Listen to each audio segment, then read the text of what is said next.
In this video, I want to give you my 4 tips for sort of organizing and working in your Google Drive more successfully. The first tip I want to give you is use colors to highlight your folders. You'll notice in my drive here, the normal color that Google gives a folder is just sort of this dark gray color. I've got some that are in red and green and whatever that light blue color is. They mean something to me. As I look through my drive, every folder that's a red folder relates to something that's professional development that I'm doing for the staff. If it's in green, it's a generic folder that it has River Street documents in it. So as I scroll through, I can quickly find those. This light purple color, things that are IPM, that color, Birkin.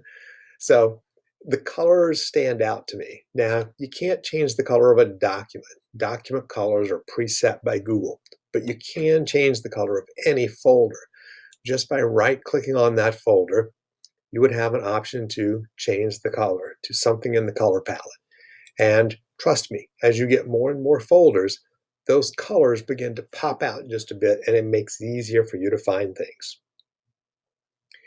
Tip number 2. Use some icons or even emoticons as part of your file names or your folder names to help them stand out and to help them organize themselves a little bit better. I'm going to jump over to my shared folder here so you can see how people have been using that. It'll take a moment for this to load, but you'll notice that some people are putting icons or emoticons in front of the file name. That does 2 things. It causes the folder or the file to come to the top of the list. It also makes it stand out a bit more and catch my eye. So you'll see I've got a string of folders right over here where people have stuck emoticons in the front. You'll see the cup stacking and the bowling tournament. Both of those are from David right here in the building. He took this course last year, so he has learned stick some things in front of his folders. It makes you identify things a little bit more quickly. It helps your eye have a visual cue as you scan through the list, and it pulls some of those critical, important folders to the top.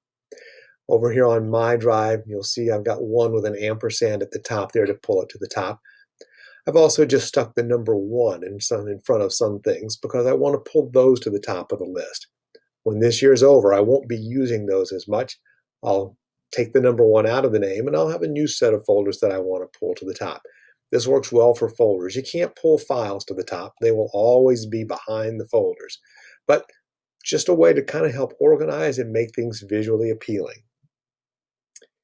Tip number 3, and that is understanding the difference between adding a file to your drive and making a copy of a file. I'm going to go back to shared with me because that's where this really becomes an issue. As people share documents with you, I told you earlier in a different video, you don't want to be scrolling through this long list of shared files. This can become overwhelming. So when someone shares something with you, you need to decide then, what do I want to do with this? Do I want to make a copy of my own, or do I just want to move it into my drive so that it's easier for me to find? One important thing to think about as you start to consider adding things to your drive that other people have shared with you is the fact that they may have shared in such a way that they're not going to allow you to make a copy or to add to your drive. Sometimes you'll be a little bit stuck with that.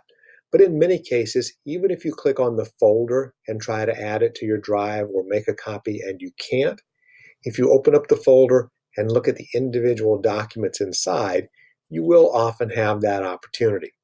So I'm just going to go right to a document. Here's a presentation that someone gave at a conference this summer, and I think I might like to have a copy of that or add it to my drive, and you'll see I have the choice of both. Add it to my drive or make a copy. What's the difference? If I add it to my drive, it will show up in my drive rather than in the shared with me list, so it's easier for me to find, but it is still connected to the woman that owns the presentation. If she opens up that slideshow and makes changes, then I'm going to see the changes happen on my end. When I open it up to look at it, I will see the new version. And maybe that's what I want. Maybe I want to stay connected to the original so that I always see the updates from someone else. However, if I just want my own copy so that I can have it for review or maybe use it as a basis to build additional slides, then I just want to make a copy. That disconnects it from the original document. Now I've got it in my drive, but now I'm the owner of that copy. So let's set aside copyright for a moment and just say that that's a way that you can get a copy of the information without having to know that it's being updated in the background when you're not aware of it. So adding it to your drive versus making a copy. Understanding the difference is important. Knowing that you can do those is tip number 3. Finally, let's go to tip number 4, and that is, how do you put one file in 2 places at the same time? And now we really are talking about ways to manage your own files.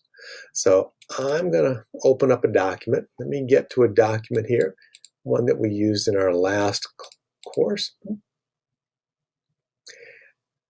And I could take this document and I could move it somewhere else in my drive. I could make a copy. I can do all those things to my own file. But what I really want is to have this exact file in 2 places. And to do that, I'm going to press Shift-Z. I'm not going to click on anything on the screen other than highlighting the document. Shift-Z gives me this pop-up menu. Where would I like to place my copy? So I can go into my drive. I can go into a shared drive. I can choose any place that I want. When I get where I want it to go, I can say, add it here. Now, that document is in both places, but it is the same document. If I edit it in one place, it's edited in both places. When does this become an issue for me? Why do I do this? When we hire new staff, they get a sheet of paper from me that explains to them their Google account, their email, their server account if they have one, etc. That goes into a folder in my drive called email. That exact same document is in a folder that I have for onboarding new staff. So same document, but sometimes I access it from different places, but I want it to always be the same document. If I make changes to one, I want it to make changes to both. So Shift-Z gives you that option. So there you go. 4 tips that will help you use your Google Drive more effectively.